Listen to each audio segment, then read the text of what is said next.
يعطيكم العافية. اليوم جايبت لكم أكلة بحرية بتشهي، ما بتخيل حدا ما بيحبها. السمك المقلي والمشوي بالفرن بطعم كتير طيبة وريحة بتفتح النفس، سواء بتحبوه مقلي على السريع أو مشوي صحي بالفرن. وصفتنا اليوم رح ترضي الكل، فخليكم معي لتشوفوا كيف رح نعملها خطوة بخطوة. بالبداية عندي 3 كيلو سمك أجاج نقعته ونظفته منيح. انتبهوا ما يكون في حراشف. وهلأ بدي ساوي التتبيلة تبع السمك المشوي بالفرن: معلقتين ملح، معلقتين كزبرة يابسة، معلقتين كاري، ومعلقتين بابريكا، و5 أسنان توم، وكاسة زيت زيتون، وعصير ليمونة، وبخلطهم كتير منيح. بحط السمك بصينية الفرن وبجرحهم بالسكين بهذا الشكل منشان تفوت التتبيلة لقلبهم منيح. وبالتتبيلة يلي عملناها من شوي بدهن السمك كتير منيح،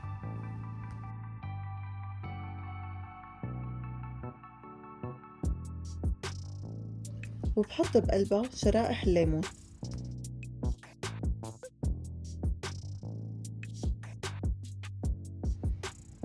وبغطيهم بورق الزبدة وفوقها ورق القصدير، وبدخلها على الفرن على حرارة 180 درجة.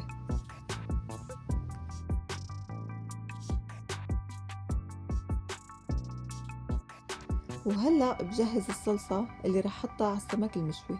بمقلاية على الغاز بضيف معلقتين زيت زيتون وبصلة مقطعتها لشرائح، وبس تدبل بضيف معلقتين دبس بندورة ومعلقتين دبس فليفلة، وبحركهم مع بعض كتير منيح. الصلصة يلي عم بعملها أنا حدة، إذا بتحبوها حلوة فيكن تضيفوا دبس الفليفلة يكون حلو.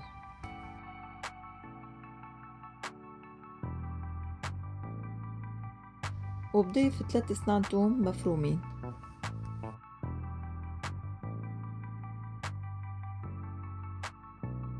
وبضيف 3 حبات بندورة مقشرتن ومقطعتن بهذا الشكل. وهلأ بضيف معلقة صغيرة ملح ومعلقة صغيرة فلفل أسود وبحركن منيح. وبضيف هلأ حبة فليفلة خضرة مقطعة حدة.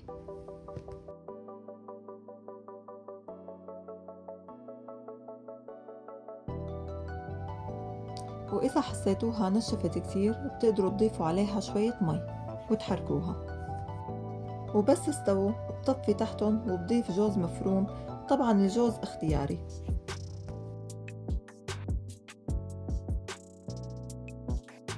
وهلأ بعد ما استوى السمك بضيف فوقن الصلصة اللي عملتها وبرجعن على الفرن لحتى يتحمروا مع بعض.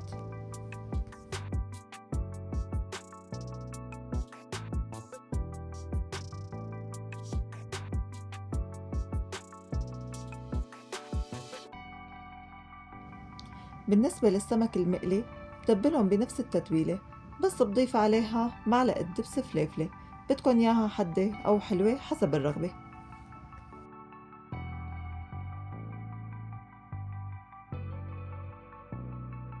بتبلهم وبحاول دخل التتبيلة منيح بقلبهم، وبحط كمان شرائح ليمون بقلبها.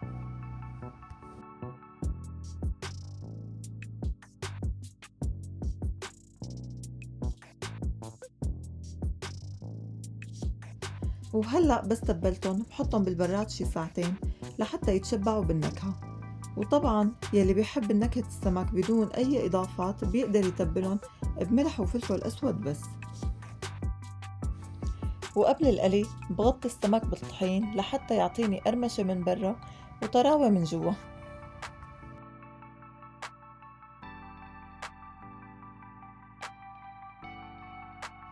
وببلش اقليهن بزيت حامي.